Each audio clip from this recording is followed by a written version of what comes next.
Hi, this is Steve Gamache, and what I'm presenting today is just lessons I learned in knife repair. So totally separate subject than a quick look video. But this is the Ikeda Damascus AS Gyuto 250, and Mark sold me a second B-type blade. And the main defect that he sold it to me for was this just slight imperfection in the Damascus cladding right here. There's not a crack, it's just an imperfection in the layering. What I discovered when I got the blade, I had a few main issues, but at the price I got it, I can't complain at all. But you've got a pretty nice job rounding off the choil neck area here. This side was pretty rough and not as nicely curved, so I went ahead and I had to grind that down with some sandpaper and actually a couple other small files to kind of round that off. It's still not super pretty, but I don't have a belt sander for that purpose, and I wasn't really going to mess with it too much, but I got it comfortable for me as a lefty because my hand comes out this side. The other issue that it had was two issues. It was a pretty good ding at the tip where the tip was bent a little bit. It still has a little bit of bend to the tip, but if you have a bend to the tip, the trick is not to mess with the edge at all. Leave that alone. What I did was, and I've done this on a few knives now, one I bent, another one a friend had a couple millimeters of the tip off of a knife I helped him out with.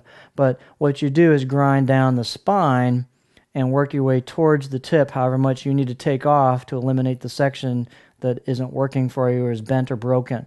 So you gradually take off metal at the top of the knife, trying to keep a nice I shouldn't say convex, but a nice curve that looks similar to the original until you take enough off the tip to get past what the problem area is.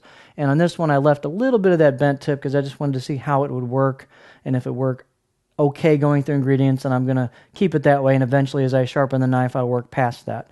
The second issue this one had, I can't really show it here, but it had, I guess from being bent, the front maybe inch and a half of the blade was veered off a little bit from dead on. So when you would look at the blade, you'd see it kind of bend over a little bit.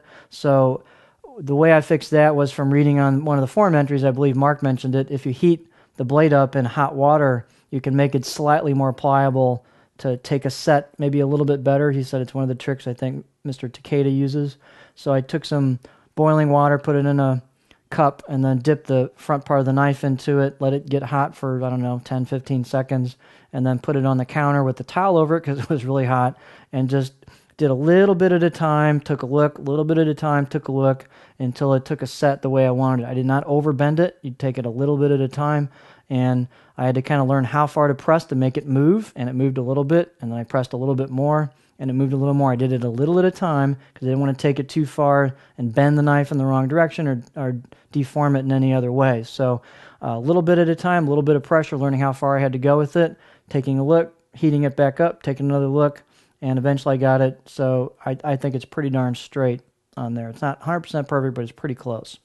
So those are some fixes that I did to this knife. So broken or bent tip, you can grind down the spine to help meet that, and hot water helps to make the blade a little more pliable. So there you have it if you're interested. So